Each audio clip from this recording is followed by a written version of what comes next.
My name's Adam Manaka and I'm the Financial Controller for Hi-Tech Oils. With our national capacity, we can now service Australian companies nationwide. Of late, we have now expanded into the New Zealand market. Here at Hi-Tech Oils, we receive premium base oils and premium additive packs. Together, with our highly trained staff, we manufacture over 500 premium quality products. Hi-Tech Oils is Australian made and Australian owned.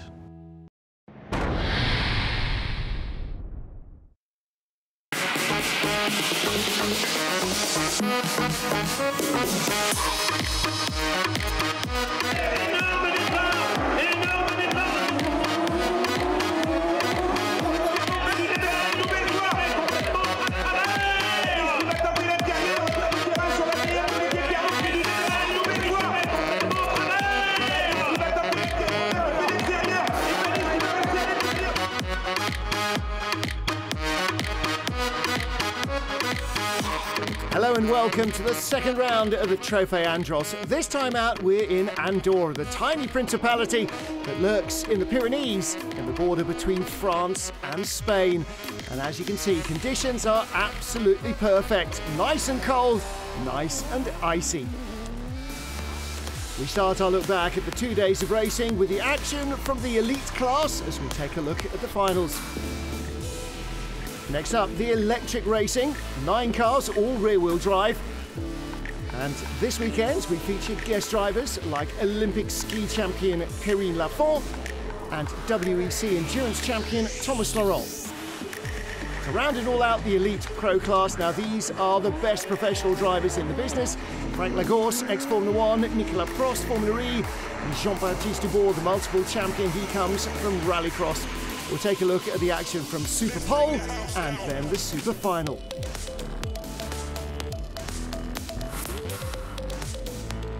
Let's take a look at this Andorra track. Starting on the start-finish straight, building up speed down into the first corner. Now, this is a long left-hander, never-ending. You see the driver will use the right-hand side window to negotiate the corner. Tightens towards the end, and the exit here is critical. There's a short run up to the next right-hander. And you sweep through here, and then down into first gear. A couple more gears, and then into a left-hand hairpin as well. Scrabbling for traction here, up through the gears, third, maybe even fourth gear on the little right-hander into this left. Now starting to build up speed, still holding on to third gear, trying to carry the speed onto the straight and finish the lap.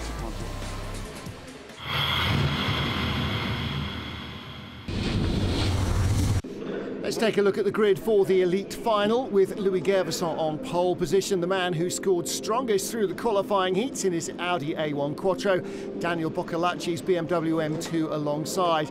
Mazda 3 of Margot Lafitte, car number 4, lines up in third place after a good qualifying run from her, Stefan von Tyer's Peugeot alongside. Then Val Thorens winner Lionel Daziano in his Audi ahead of Sylvain Poussier. The fourth row of the grid is Emmanuel Moinel and Jerome Lopez in Renault and BMW. Away they go at the start, all the wheels scrabbling as those studded tyres dig into the ice. From the inside of the front row, good solid start from Louis Gervasson. Daniel Boccalacci's BMW going around the outside, and there was contact in the pack, and that looks like Stefan von Tyer has dropped down the order.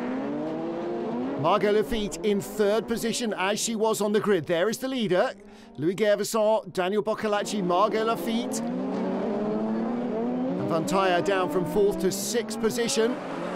Margot with the leaders. It looks as though the top three are starting to break away fractionally. Lionel Daziano in fourth place, the grey and red Audi, the winner of what was only one race in Val Thorens because of the weather, and then Sylvain Poussier, the better of the Peugeot 3008s behind him. The leader is starting to pull away quite quickly, actually. Louis Gervasson leaving Daniel Boccalacci to deal with Margot Lafitte, and she's still quite close to him. There's the battle for fourth place. On board with Sylvain Poussier. And the front-facing camera occasionally sees the action. Quite a lot of the time, though, you just see the inside of the ice banks. And there you go, great view of the way that the cars are pitched sideways constantly by their drivers. Boccolacci in the dark BMW with the red highlights under real pressure from Margot Lafitte. And another little mistake like that from number 8. And Lionel Daziano in that Audi will be in real trouble of being passed for 4th place.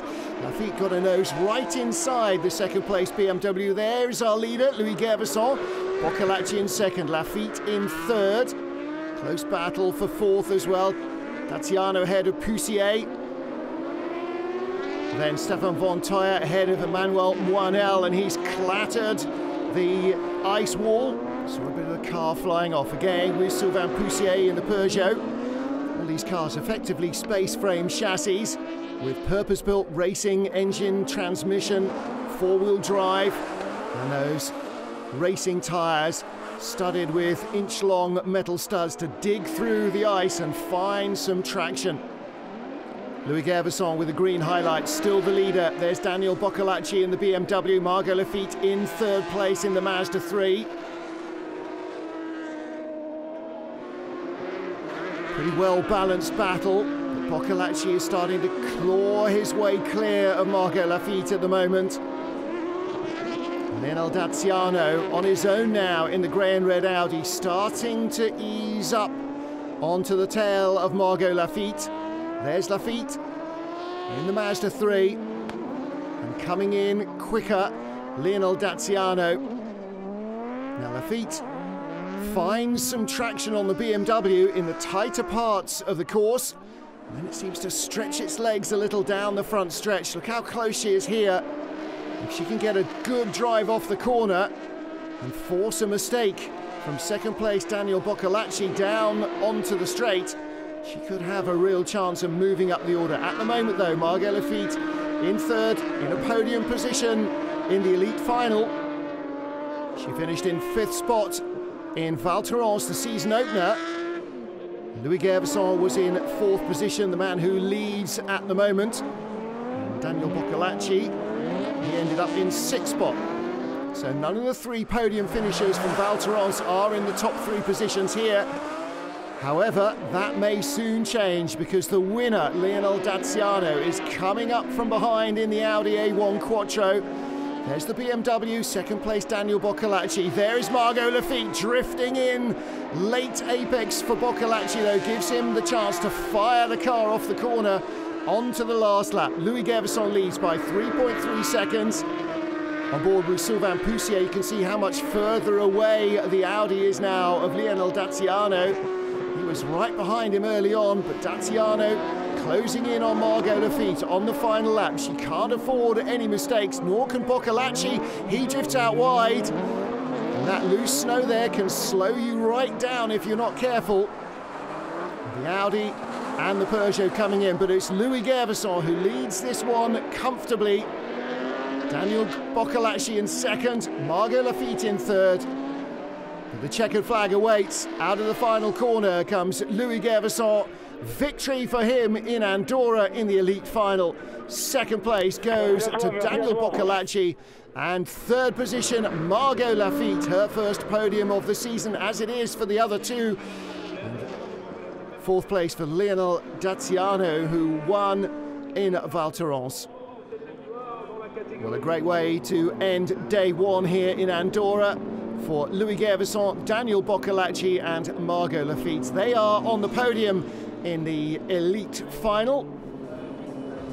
With the weather forecast scheduled to be good for the following day, there should be more action. Louis Gervasson from Daniel Boccolacci by 3.8 seconds nearly at the line. Margot Lafitte making sure that Boccolacci had more to worry about behind him than in front. Louis Gervasson with 16 points and Daniel Boccolacci 15, Margot Lafitte 14, and so on down the order. Add to that the points that they earned in the qualifying heats there in the left hand of the columns there, and 1 extra point for pole position for Louis Gervasson gives him a total for day 1 in Andorra of 62 points. Now that changes the way that the overall standings look. Louis Gervasson now moves into the points lead by 3 from Lionel Daziano, with Dorian Boccolacci and Manuel Moinel 1 point ahead of Margot Lafitte. So here is the podium for day one. Louis Gervison on the top step, and they will go out and do it all again on day two, adding still more points to the tally. Margot Lafitte gets the extra trophy for being the top female driver as well. But Louis Gervison the winner, Daniel Boccolacci second, Margot Lafitte third in the elite final. Day one here in Andorra.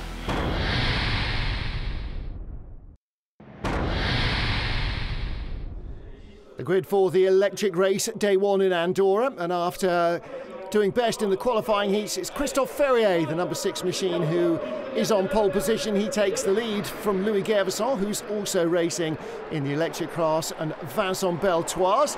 A little bit of bumping and boring as they go 3 wide behind. Louis Rousset in 4th place, ahead of Sacha Prost, number 8, and the bright green Andros colour car of Julien Febreau. He's in 6th place. Sacha Prost, brother of multiple electric champion Nico Prost, who races in Formula E.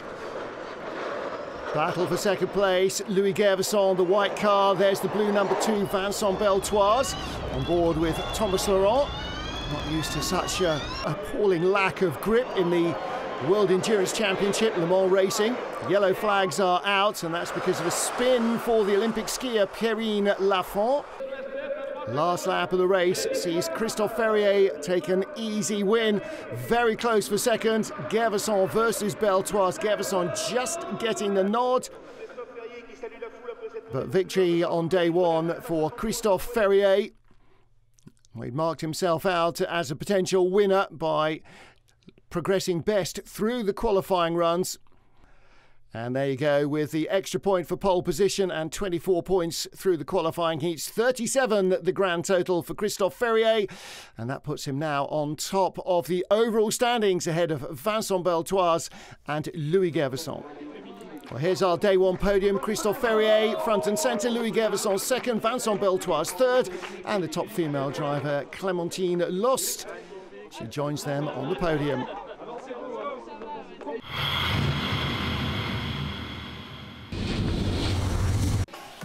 After qualifying heats in the Elite Pro class, it's Nico Prost who has the most points.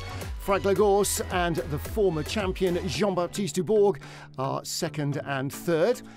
And that will be added to by the points that they earn in the Super Pole. Now, the Super Pole features 1 flying lap against the clock.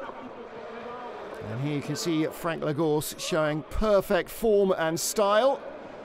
And the ex-single-seater race has really taken to Trophy Andros the last couple of seasons like a duck to water. He's in a 4-wheel drive, 4-wheel steer electric Andros Trophy car. So the Elite Pro class is effectively an open class. We have internal combustion engines, no diesel engines, all petrol engines, and the electric racers as well. One of the things that it's quite hard electric drivers say to get used to is the lack of engine noise. Here using all the torque of those twin electric motors, one on the front axle, one on the rear, to set his time. So Frank Lagorce, 46.43, and here's Nico Prost, multiple electric champion. He races in Formula E and in the World Endurance Championship as well, so has a busy old time, almost never not racing. With a near identical electric car to Frank Lagorce. Pitches the car in sideways, but he's half a second down. He's fastest of all in the second qualifying heat. The studs digging through to the tar underneath the ice in a couple of places, sparking away. It's not great for the studs, not great for traction either. They actually grip better in the ice than they do on the tarmac. So when the ice gets worn through, drivers tend to have to avoid that if they can. Nico Prost at the end of the lap. 2.2 seconds back. So here is Aurélien Panis, another son of Olivier Panis, ex-Grand Prix driver, last man to win a race in Formula One for Guy Ligier's French team. And indeed, he's still the last Frenchman to win a Formula One Grand Prix. This is the third electric car. He won the first race in Val Thorens. Quite the dominant force in Val Thorens. The season opener, Aurélien Panis, comes from the World Touring Car Championship.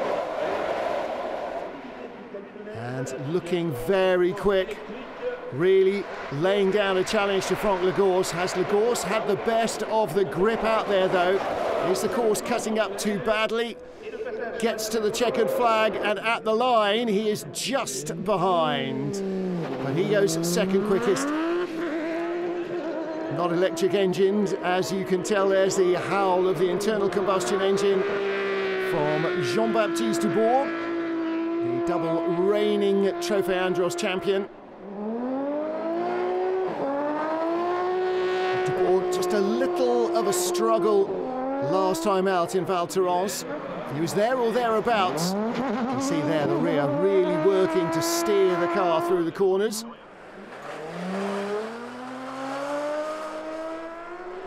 Now, Franck Lagorce looks like he may still have the time to beat.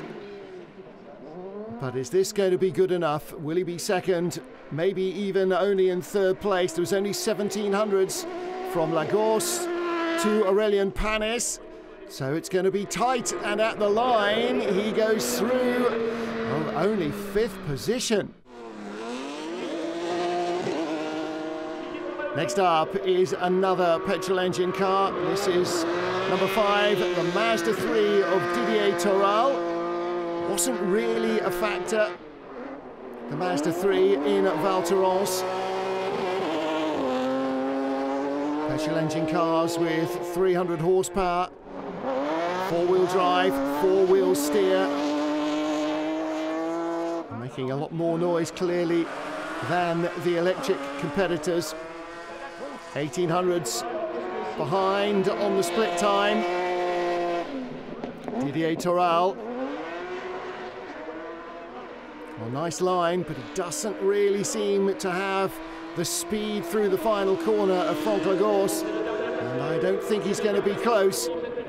Across the line in fourth place, 1 second behind. So it is Franck Lagorce who comes out on top in the first Super Pole of the weekend, and it's an electric car 1-2. Aurélien Panis in second, and Bertrand Ballard in his Audi A1, the first of the normally induced cars. And then Didier Toral in fourth, and Nico Prost ending up slowest of the lot. Well, that might be a worry for Prost. He had more points in the qualifying heats than Franck Lagorce, but couldn't get close in Super Pole. Is all well with his electric racer.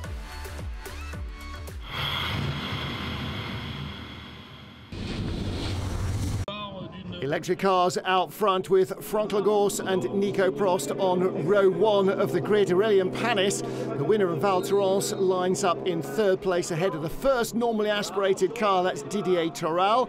Then Jean-Baptiste Dubourg wearing the champion's number 1, and Bertrand Ballard on row 3 ahead of Benjamin Rivière and Eddie Benezet.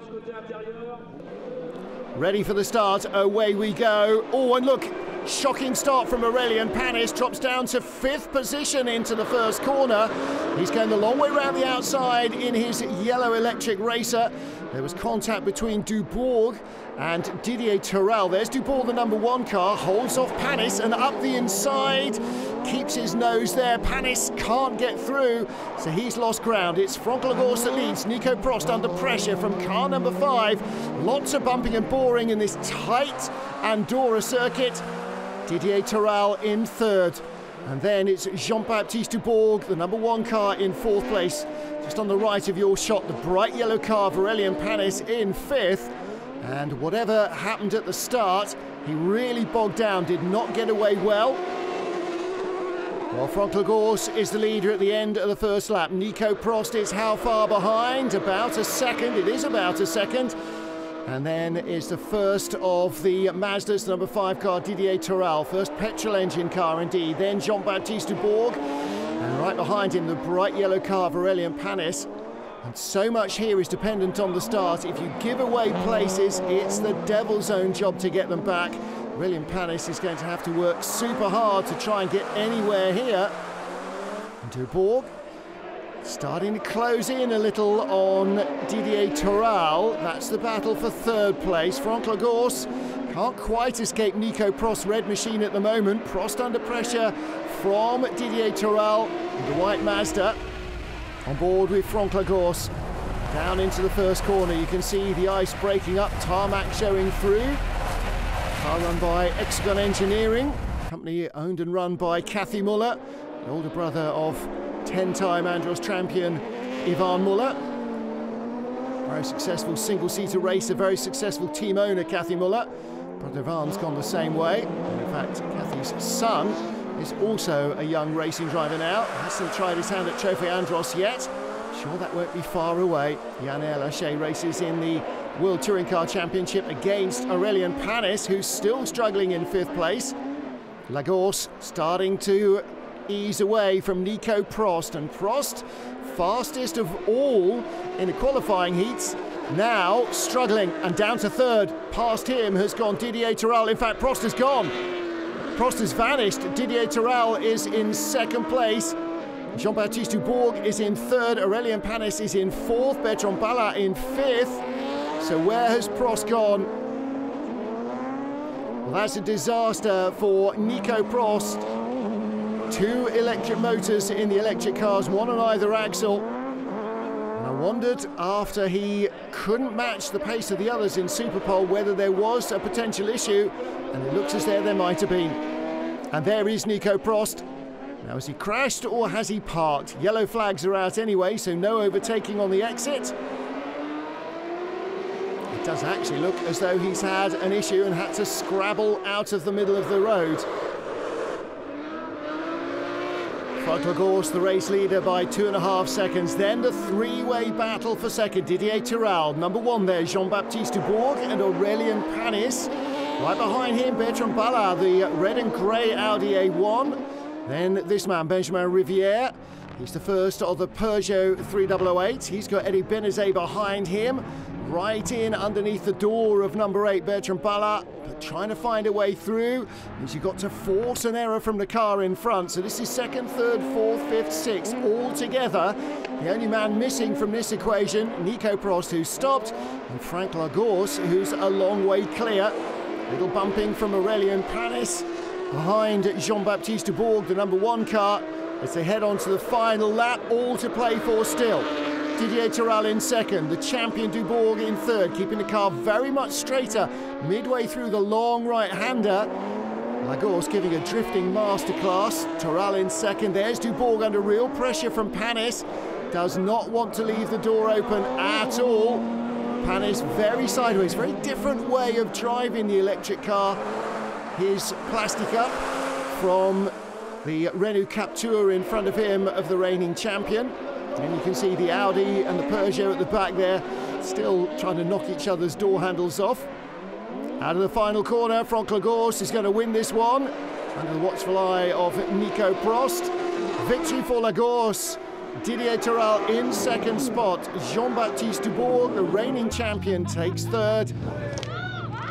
And there is Franck Lagorce. Very happy, and rightly so. Victory in the Super Final, and that gives him 16 points. Now here's our day 1 podium. Franck Lagorce, Didier Toral and Aurélien Panis, the top 3 scorers in terms of points for the day. It's not how they finished in the final, where Jean-Baptiste Dubourg was 3rd ahead of Aurélien Panis, but behind Toral and winner Lagorce. So those all went into the pot along with the points that they'd earned in the qualifying heats, and that's your overall podium then: Lagorce, Toral and Panis. All of which means that Aurélien Panis still has a slender lead at the end of day 1 in Andorra. A little bit of a Sunday morning surprise for the local shoppers outside the supermarket, as a whole host of very odd looking cars park up in the car park. Wherever it goes, Trophy Andros is well received by the local fans, with the cars and the bikes putting on plenty of action. And drumming up a little bit more attention with their star names and their sideways antics.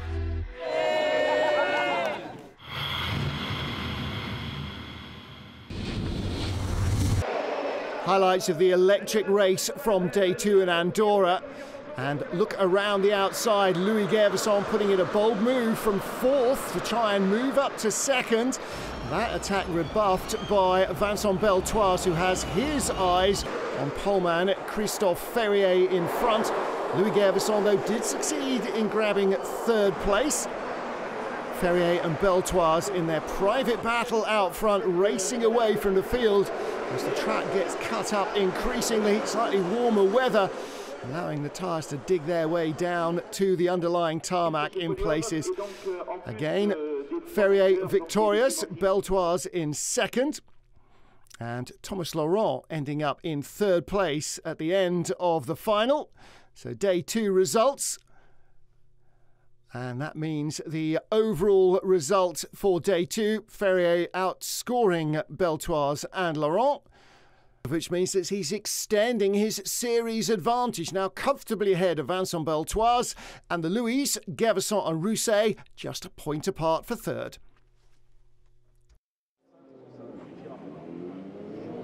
Into the action in Superpole with Elite Pro. The 2nd day of Andorra seeing the track really cutting up badly. Now this is a young man making his debut in ice racing. Peugeot factory driver Aurélien Comte raced in the World Touring Car Cup in his TCR car. He won a race this season. One of 15 different drivers to win in the 30 races. And learning now just how sideways a car can get and still be quick. Well, 3500's up on the fastest time at this stage, so he's taking to this like a duck to water. Aurélien Comte developed the Peugeot 308 TCR machine, and with his teammate they won a race apiece. Peugeot looking forward to another season of TCR racing at the world level, and increased confidence from the drivers. And that is Aurélien Comte going into the lead ahead of Eddie Benezet. Next up, Nat Berton, another of our TCR drivers from the World Series. He raced for Audi in the Come To You Racing team, and he is racing an Audi for the Come To You Racing team. So Nat Berton, also a winning driver. Took him a little longer. 3/4 of the way through the season, didn't get a chance to stand on the top step of the podium till we were in the Far East. Nevertheless, relished it perhaps even more. Full commitment being shown by Berton. 10 thousandths in front, 100th of a second the advantage.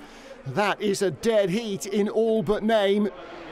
No way you'd be able to judge it to the naked eye. Second half of the lap is going to be absolutely critical. Exit of the final corner, he's got to have all the power, firing him off the turn and towards the checkered flag. The flag is out, and he stops the clocks. Ahead, behind by 28 hundredths. Nat Berton 3rd fastest, another of our WTCR race winners this season. Another Audi driver for Come To You Racing, Aurélien Panis, but without the howl of the V6 engine. He is in his electric engined plastic up, and with a number of identical Trophy Andros electric racers. Again, you can see the studs really sparking on the tarmac under the car. Very dramatic pictures in the darkness. It does mean not only do the studs wear, but it also means that they can't grip the tarmac as well as they would be gripping the ice, so everybody's got a reduced level of traction. Well, Panis in fine form in the season opener in Val Thorens. Had a pretty decent day up until the Elite Pro final on the first day here in Andorra, and a tardy getaway really cost him a chance to finish on the podium. What's he got in Superpole? Comes across the line, behind by only 18 hundredths, and that still leaves him in 3rd place. Here's the 2-time champion Jean-Baptiste Bourg in his Renault Captur, and the Renault, another space frame chassis. All these cars, 4-wheel drive, 4-wheel steer. Petrol engine cars with a 3-litre petrol engine V6. And the space frame masked or clothed by a silhouette body to resemble a Renault Captur, not like any Renault Captur you'll see in any other supermarket car park for sure. Now then, what has he got? The champion has found it tougher to come out on top this season so far. Only 2 days in. Jean-Baptiste Bourg may well have to fight very hard indeed if he wants a third consecutive title. On board. Nice application of power, beautifully controlled. Is it quick enough though? Across the line, he is in the lead. 2300s ahead of Aurélien Comte, and that is largely down to experience. Bertrand Ballard, a real Andros legend. On his first Trophy Andros weekend was 28 years ago in the second season of Trophy Andros racing, and taking the place of Olivier Panis this weekend in the Come To You Audi. Ballard gives away a bit in age, but that he makes up for in spades with experience. Ditch hooking on the inside, going for the fresher, deeper snow and ice. Team telling him he's 55 thousandths behind. Well, he's giving it everything he can anyway. Final corner. What's he got? Again, trying to find that grip instead of scrabbling away on the tarmac. Sometimes avoiding the racing line will help you a fraction. Has he got what it takes? 3500ths back. Bertrand Ballard in third place. So Jean-Baptiste Bourg, who claims the 7 points for Super Pole. He was fastest through to qualifying as well, and he tops the points heading into the final.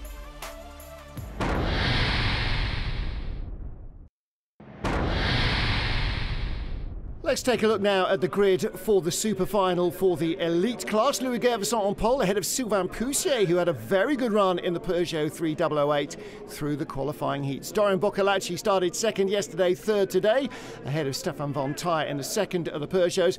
Margot Lafitte, well, she's down in fifth position ahead of Lionel Daziano, whose Audi seems to be struggling a little here. Then Joe Lopez and Emmanuel Moinel, seventh and eighth. Here we go then, Louis Gervasson, the day one winner on pole position in the Audi, and a battle for second, Sylvain Poussier in the Peugeot, and Dorian Boccolacci going the long way around the outside in the BMW, can't make it through. So Poussier hangs on into second, he's inside the leader, inside Louis Gervasson. Will he go through? Looks like he might, looks like he has, he's gone through. Gervasson tries to hang on to second, bang! The other Peugeot, and that's Stefan Von Tyre, ran hard into the back of Dorian Boccolacci as they battled for third. So there's Boccolacci. Oh, look at the wreckage on the front of the Peugeot. That cannot be good. I know it's cold out, but these cars still need cooling systems. I'd be surprised if that's not damaged. The BMW just getting away without damage to the back, and he goes up the inside of the Audi as well. So challenge for second from Dorian Boccolacci. Sylvain Poussier leads, Boccolacci second. There's Margot Lafitte in the Mazda. And it looks as though Louis Gervasson is down to third now. So Sylvain Poussier leads from Dorian Boccolacci. Louis Gervasson, there he is in third, just ahead of the damaged number 10 car of Stefan Von Tyre. So Gervasson maybe with a problem of some kind. From first down to third, Von Tyre looking like he's really ready for the scrap heap. And then a battle behind them for fifth place. Margot Lafitte just keeps a nose in front of number 6, Joel Lopez, and he's ahead of Lionel Daziano, so neither of the Audis faring particularly well here. There is the battle for the lead. Sylvain Poussier in the Peugeot under real pressure from Dorian Boccolacci. Boccolacci goes in too wide there though. Still Louis Gervasson, the pole man, in third, hanging on from Stefan Von Tyre. But at the moment, Sylvain Poussier looking like he's just about got this under control. Dorian Boccolacci, using very different lines, pushes the BMW up the inside. There's contact again. Fires his way through. Well, Poussier will not be pleased with that. Where did Boccolacci find that traction? Here's the battle now for 4th place behind Louis Gervasson in the green and grey Audi. It's Stefan von Tyre under pressure from Margot Lafitte. And she's gone through. She gets ahead of the Peugeot. So the Peugeots have gone from 1st and 4th to 2nd and 5th. Margot Lafitte up to 4th place in the Mazda 3. Stefan von Tyre with the bodywork flapping at the front. One light pointing ahead, one light pointing down. Not that it matters much. They don't need the headlights really to see where they're going on these well-lit tracks. Lots of understeer here. Cars are really struggling to find any grip at all on this cut-up track. And here is the leader, still Dorian Boccolacci ahead of Sylvain Poussier. All arms and elbows behind.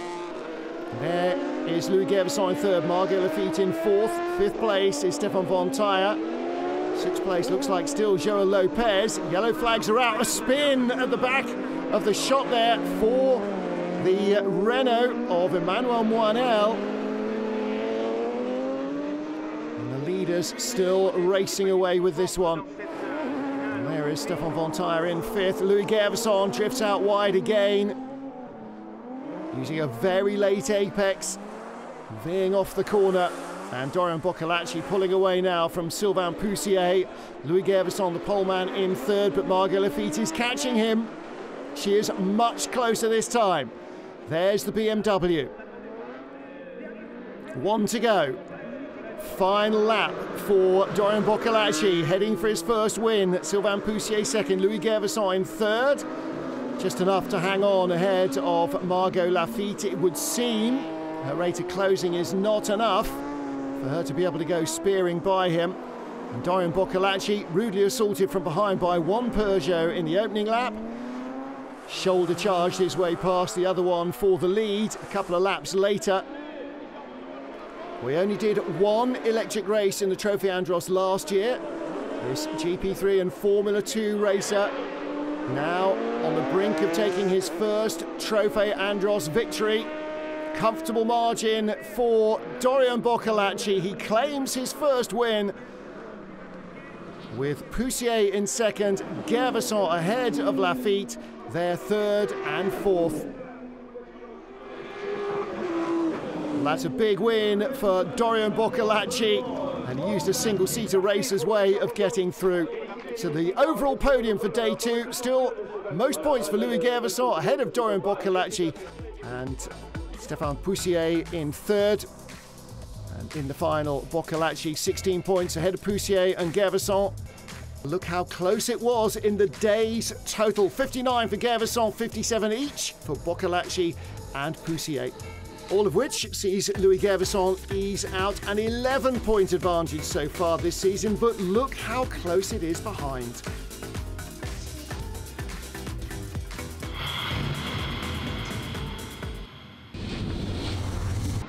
You may think that racing cars on ice is madness.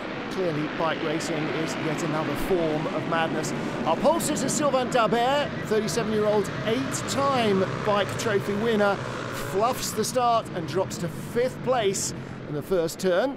And that leaves Vivian Gonnet taking the whole shot. 2nd fastest through qualifying, the number 4 machine, ahead of Maxime Emery, number 11, and Vivian Dabert, leaving in 3rd place on the number 76 machine on the inside to hold that advantage through then. Sylvain Dabert, 37, with the yellow headlights in 4th place. And Sylvain with younger brother Vivian now behind him as he starts to move up the order. So as our poleman continues to regain his composure, coloured headlights helping the fans work out who's who. Gonnet, Emery and Dabert, the 1, 2, 3 as they head to the midpoint of the race. Sylvain Dabert, number 37, attacking now for 2nd place. Maxime Emery trying to hold him off. 3-way battle for the lead. And through on the inside goes Emery after a mistake from Vincent Gonnet, the number 4 machine. So Emery leads, Gone in second place. Now he comes back underneath, retakes the lead. 37, Sylvain Dabert still with them. On lap 8 of 10, Dabert in second place as they lap a back marker. Still the number 4. Out front, Vivian Gone. And the battle for second place, helping the leader. He's opened up a second advantage, but with Sylvain Dabert now seemingly free from Maxime Emery, the number 11 machine, can he close it down? Lap 9, the gap is getting smaller. It's still Vivian Gone out front. Sylvain Dabert in second place. Maxime Emery now dropping away. Now who's running out of grip, who's running out of studs, and you can see Dabert having a long lunge down into the corner, carries a lot too much speed in. And that looks good. Is he rehearsing a final lap move? Last time round then. Still Gone leading from Dabert. Sylvain Dabert just 8/10 behind, threateningly close. Gone needs to hold on. Vivian Gone, the gap is now down to a bike length. Sylvain Dabert may have been saving it all for the last lap, so there was no counter-attack. Vivian Gone trying to hang on in front. Sylvain Dabert right behind him, the 8-time champion with all the experience, and Gone very slow in the midpoint of the corner. It's going to be a drag race to the line, but he wins it ahead of Sylvain Dabert, and in third place, Maxime Emery. With 2 wins, Vivian Gone, the man who comes out on top after the whole weekend, ahead of Sylvain Dabert, twice second, with Vivian Dabert third overall for the weekend. So Vivian Gone with maximum points ahead of Sylvain Dabert and Maxime Emery in the final. And when those are added into the points for the qualifying heats, it's a solid tally for Vivian Gone ahead of Sylvain and Vivian Dabert in second and third.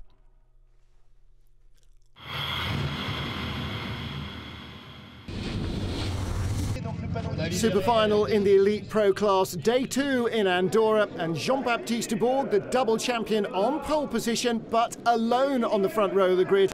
There is no Aurélien Panis, a broken engine sidelines him before the final. Nat Berton and trophy leader Aurélien Panis line up, not as teammates but as rivals this time on row 2. Bertrand Ballard and Eric Benezet on row 3 in the Audi and the BMW, and behind them Benjamin Rivière and Olivier Pernot.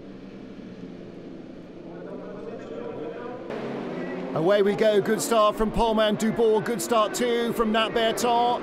Dreadful start from Aurélien Panis alongside Berton on row 2. He's dropped down to 1, 2, 3, 5.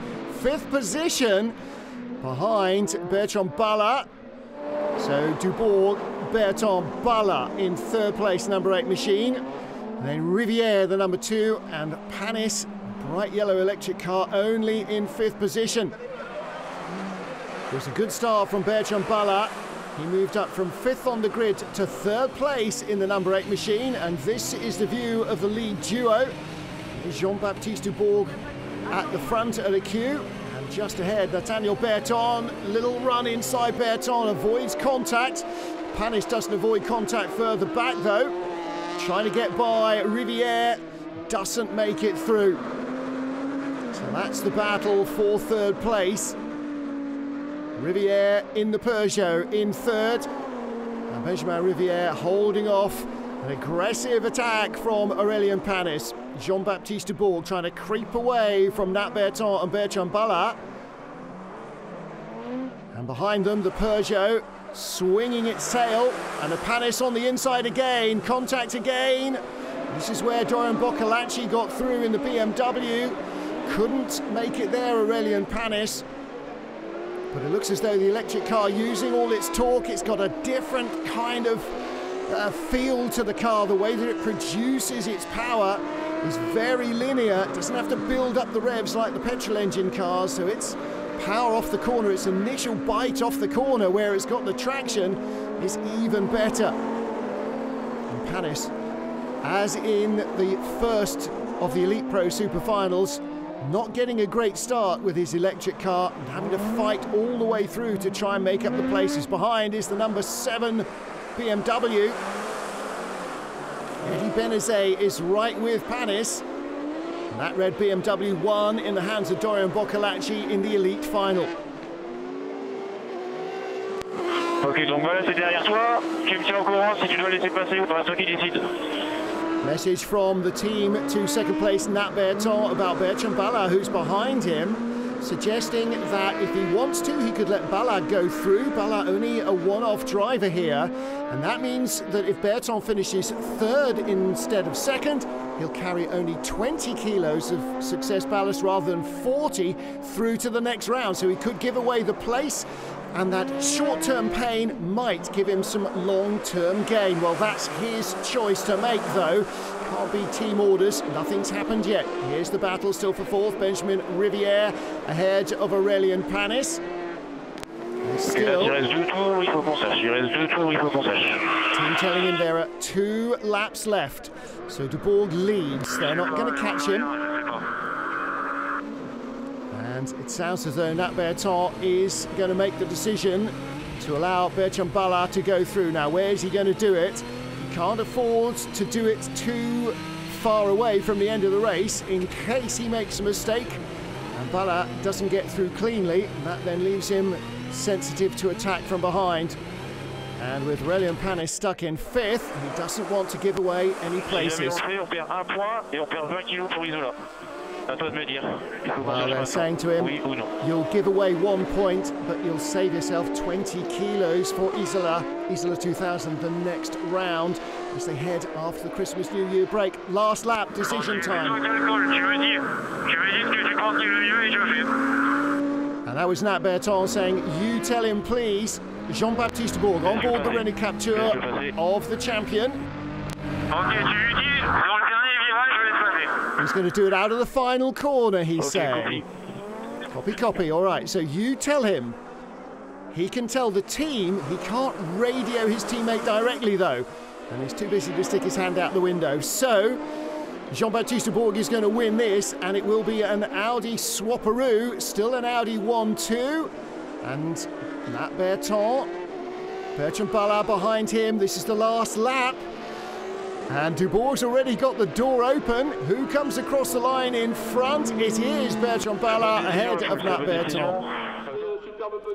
So Jean-Baptiste De Bourg, Bertrand Ballard, Nat Berton, the 1, 2, 3.